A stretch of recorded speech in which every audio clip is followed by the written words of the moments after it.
child who was in 4th grade, and he was being looked at for special education. He was a different case than the first one. He didn't have as much baggage. He was a more happy-go-lucky guy.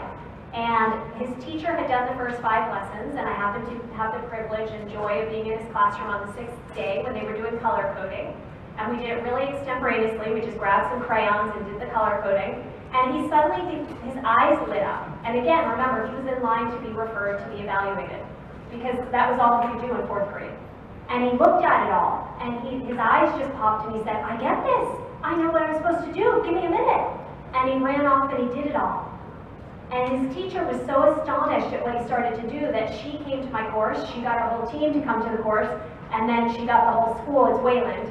And they rolled it out in all the elementary schools across the whole district, and they've hit their highest MCAS ever since they started doing it. Are you from Wayland? Yes. And I see this in normal work all the time. So they're still doing it. So they're owning it, and they're using it. Okay, all right, great.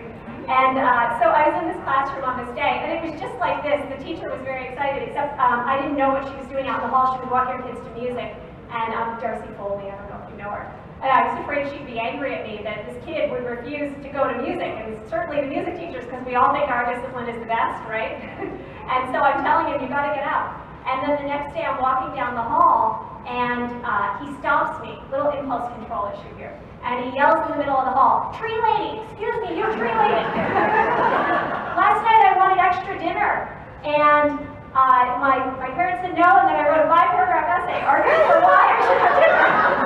Because when you get mastery of something, you want to do it all the time. And his parents were so astonished they gave him double extra dessert.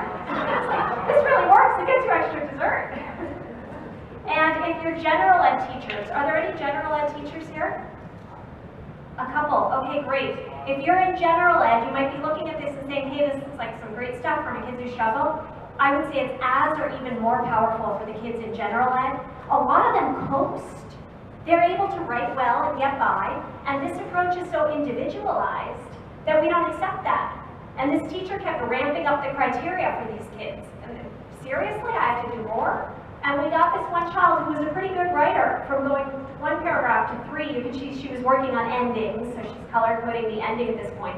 But we got this knock 'em dead writing out of her. And I'm also working in Worcester. And I was in the school, Worcester Arts Magnet School, a wonderful little gem of a school. And the highest that they ever got on extended right was a 4 out of 6 in the 4th grade extended right. And then they rolled this out, and they had several 5.5s for the first time ever. So it wasn't just that it was bringing up the kids who struggle, it was pushing their entire grade.